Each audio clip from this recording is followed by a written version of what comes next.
Hi, and welcome to my YouTube channel. In this video, I will be showing you how I made Maple from Animal Crossing into a rug using a tufting machine.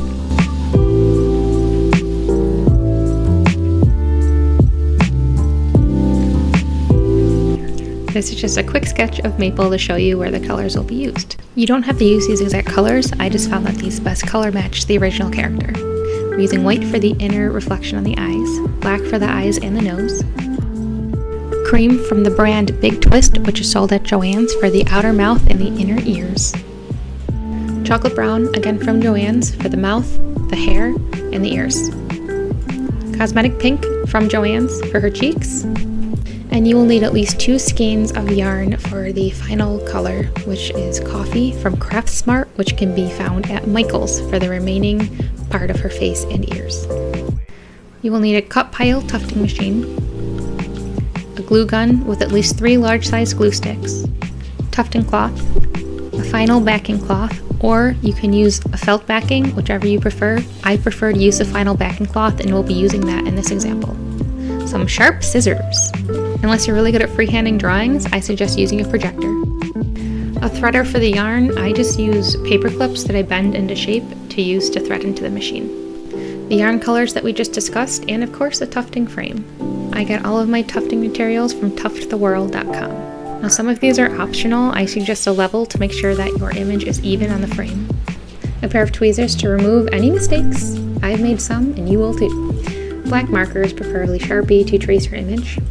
Carpet trimmers, I got these from tufttheworld.com. This is not necessary, they are kind of expensive, but I think it helps for a finished look. A lint brush, this really helps us to clean up your rug when you're finished. A vacuum, this can be very messy. Some sturdy clamps to clamp your frame to a table or workbench, or you can lean your frame against a wall if you prefer. A plastic spreading tool or some plastic gloves to spread the glue to keep your hands clean. Some Roberts 3095 carpet adhesive. I have a big bucket. They do They sell a smaller size at Home Depot. You can also use Elmer's glue if that's more accessible to you. I prefer to use Roberts because it's more of a cushion, where Elmer's dries very stiff. The next few things are just suggestions just to keep your life easier. I suggest a tarp, especially when you're gluing, just to keep your workspace clean. Large popsicle sticks so you don't burn your fingers with the hot glue. 1-inch thick twill tape. This is optional. I think it makes for a more finished look for the rug. And I do suggest wearing a mask if you choose to carve your rug so you're not breathing in all those fibers. I'm going to be using the terms right side and wrong side throughout this video. The right side is the finished side and the wrong side is the side that you'll be working into with your tufting machine. I will be showing examples from both sides as I work through the project. Before you trace your image with your projector, make sure that you mirror your image. Unless it's a perfectly symmetrical image, your image will be backwards on the right side if you don't mirror it. I forgot to do that with Maple. Her face is pretty much symmetrical besides the hair on her forehead. In this example, you'll see that I realized the mistake and how I fixed the mistake, because it happens all the time and it's a very easy fix. Turn off your tufting machine every time you thread it, so that way you don't have any accidents. And wear clothes that you don't care about. I got a big glob of glue on my knee on my pants and it does not come out. It stays. So wear clothes that you don't care about potentially ruining. And finally, make sure that you stretch your tufting cloth as tight as you can around your frame. This will make for an even image and it'll make tufting a lot easier when you put your machine against the cloth. I already went ahead and traced Maple. She's about 27 inches tall and 25 inches wide. So you're going to grab your tufting machine. I have 2 of them. This one does both cut and loop pile, but I only use the cut pile. As for threading the machine, I just bend a paper clip to make it look like this, and I put the yarn in there. We're using 2 threads at a time, and just feed it through the machine in both of those spots. Most tufting machines have this knob at the bottom. If you twist it all the way counterclockwise, it'll be at its slowest setting. We're off to a great start in this tutorial because I didn't record the first parts of me tufting, but you can apply what I'm about to go through to the very beginning of the project. I like to work from the inside out, so I started with the white part of the eyes and then I'm starting to go out from there onto the black part of the eyes. When you're outlining a certain color, it's okay to do it in little spurts. That way you are continuously following the line that you traced before. And then when you're filling in those colors, you want to keep the lines pretty close together.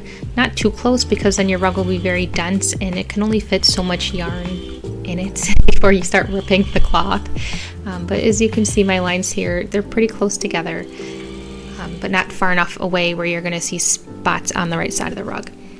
Okay, this is the wrong side of the eyes completed, and then this is the other side, the right side. It's going to look a little funny on this side until you add the other colors, but once you start adding colors around it, it's going to push these into place.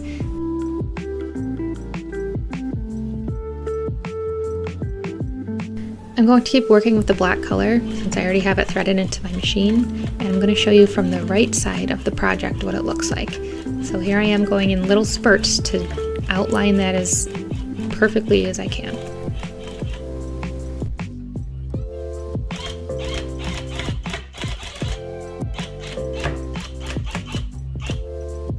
Now that the outline is done, we just have to fill it in with more black.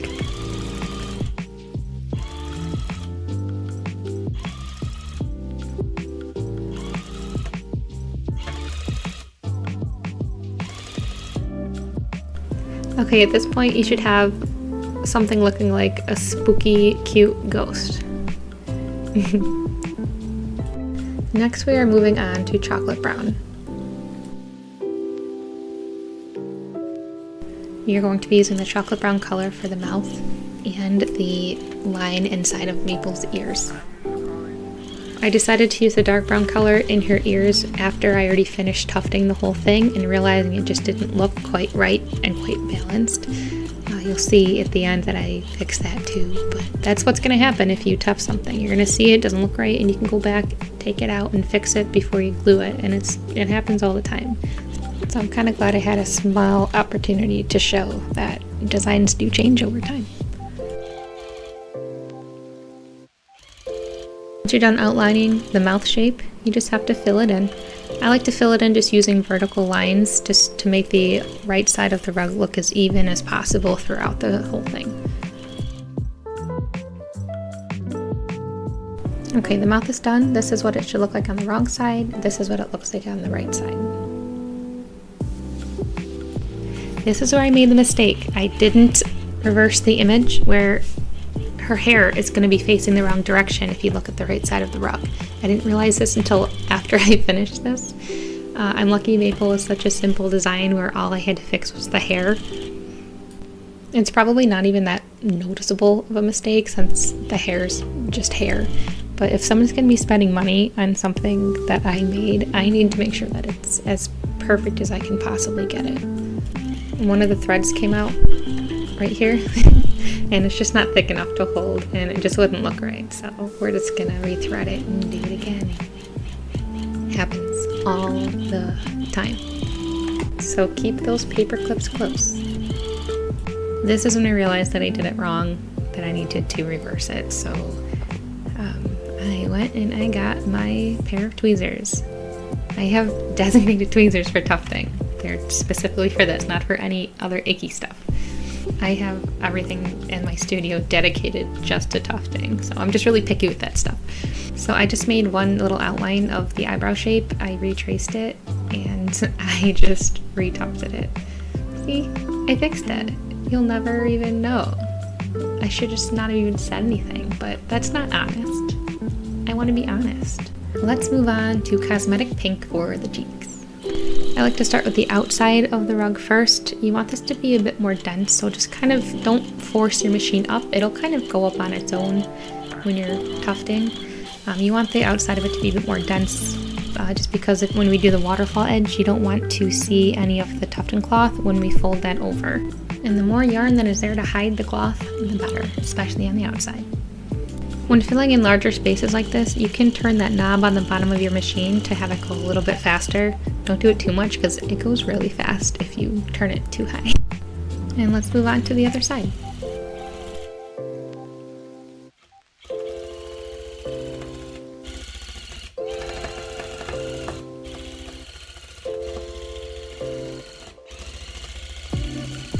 At this point, you should have something similar to this. Next, we are going to use cream for the inner parts of the ears and the outer part of the mouth. Now we're just going to keep repeating the process of outlining and filling it in. This is where it starts to get good because you'll see all those other shapes start to take their true shape with the yarn being pushed by these new colors to where they should be.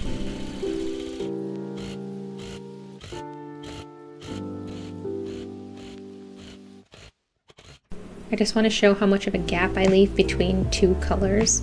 You're not going to see the gap on the other side, it's just going to help make for a cleaner outline of all of your shapes. Before we move on to the ears, I want to outline the main head first in our main color, Coffee. I wanted to outline the head first before the ears, that way there is a clean head shape.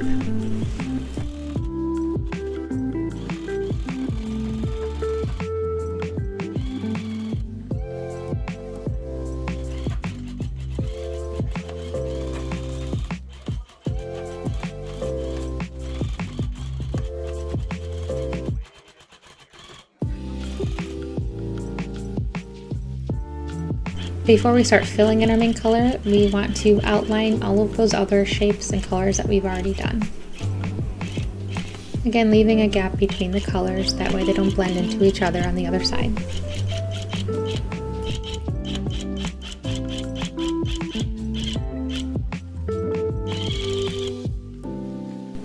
Now that we're adding more colors and more yarn into our cloth, all that tension is going to push all of our other shapes and colors into where they should be.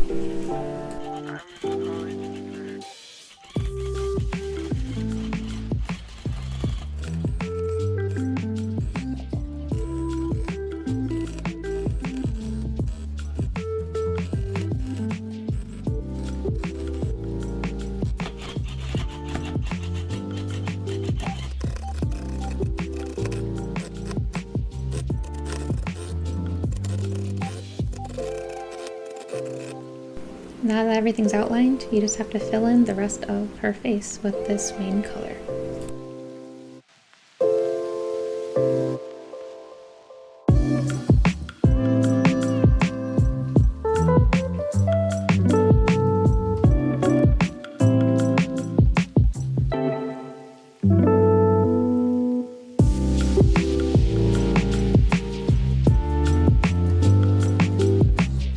We're going to go back to using that green color to fill in the inner ear.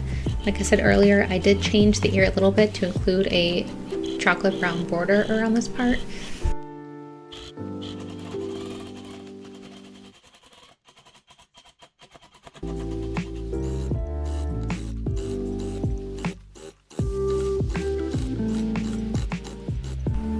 Okay, this is what Maple looked like before I added that darker brown border inside of the ear. But at this point I thought I was done. One of my last things I do before I glue it is I just feel around to make sure it's all the same density, and sometimes you'll notice that there might be a part where something feels like it's missing, and I found a part right here. Let's take a look at the other side. You'll see there's just a little part that could be filled in a little bit more. I just want the density to be as consistent as possible throughout the entire rug, so I'm just going to fill in that little part. This is where I decided that the ears just didn't look quite right and balanced, so I took out some of the darker yarn and added in that chocolate brown border. Okay, I'm all finished with the tufting part. I just like to pull out any loose pieces of yarn that I can find before I start to glue. I like to use the Robert 3095 carpet adhesive. It makes it squishy, it dries to kind of tacky, which makes it easy to attach the backing cloth, and it's just what I prefer to use. If you're able to do this in a well-ventilated area or outside, I suggest it. This is usually the last thing that I do for my projects for the day because it gives me a headache, so I just let it dry overnight. You can use a glove just to use your hand to put the glue on the back. I prefer to use a plastic scraping tool. I find it easier to get the edges just right. I don't like to get glue on the tufting cloth. I don't want you to be able to see any of the glue for the finished product. That's just how I like to do my rugs.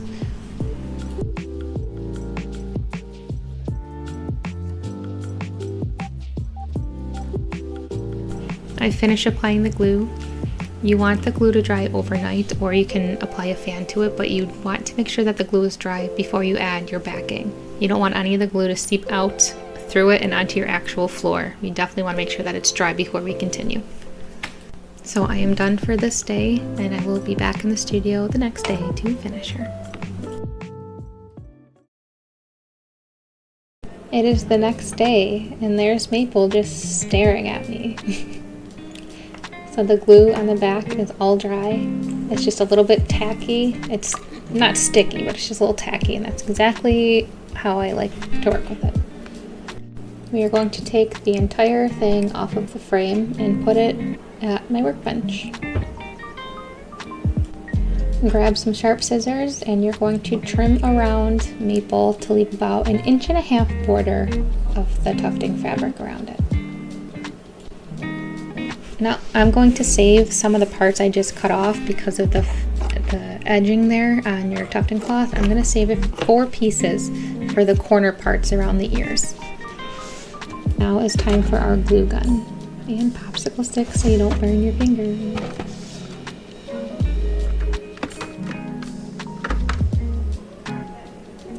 I like to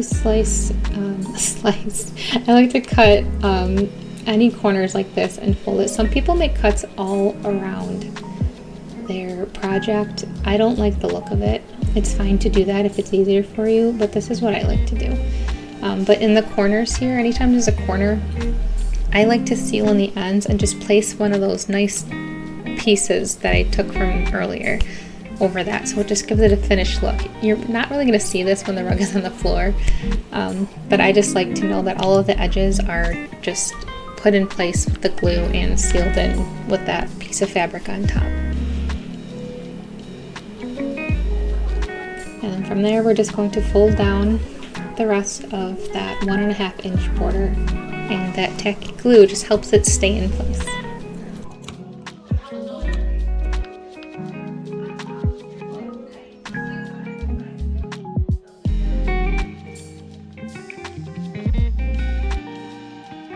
Okay, you should have something that looks like this. And now you can grab your final backing cloth or felt, whatever you prefer to use, and just put it over the top, push down so it sticks to that tacky dry glue, and cut it to shape. Now I'm going to be adding twill tape around it, so I'm very carefully going to be cutting just to the right size so there's just a little bit of that white fabric peeking through. So just be careful you don't cut off too much. This is another way you can do it if you don't want to use twill tape. It's just to fold down that border around and glue it down around the edges. I finished a lot of my rugs this way, and then I discovered the twill tape, and I just like the twill tape better. But that's an alternative if you don't want to buy the twill tape.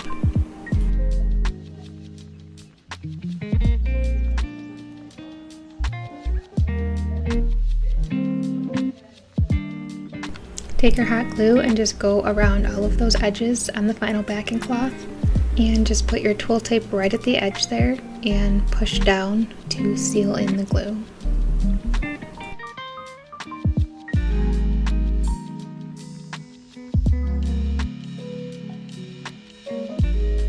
I like to add hooks to the back of my rug. I just cut up pieces of paracord so they're pretty strong, and I hide them underneath the fabric, and I just use, again, an edge of fabric like how we used before, just to kind of hide them and secure them with the hot glue.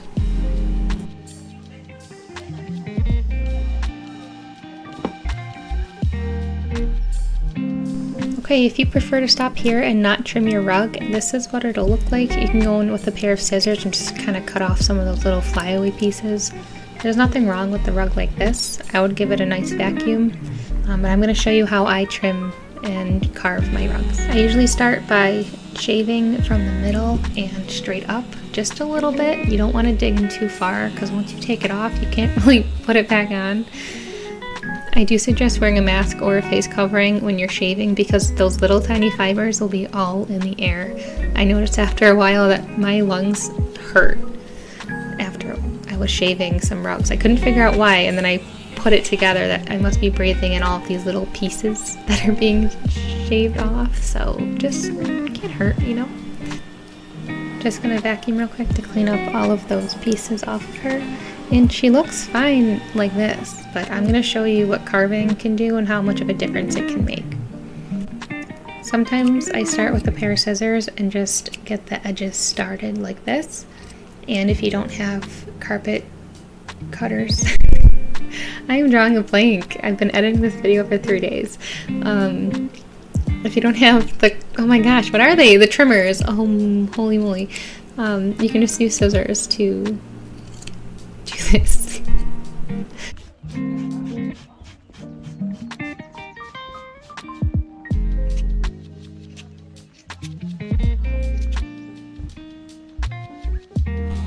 After using scissors, I like to go and just refine my lines with my carpet trimmers. I'm going to carve this right side and leave the left side uncarved so you can see the difference it makes.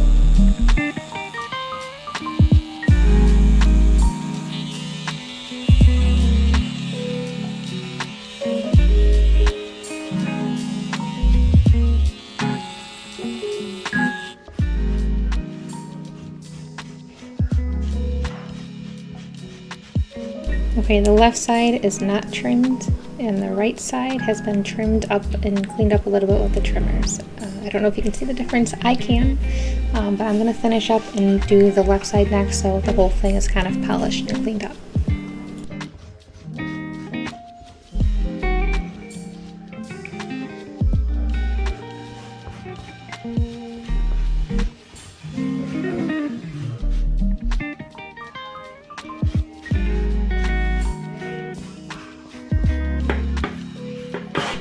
One of the last things I like to do is just give her a little haircut, just to make all of the edges a little more uniform.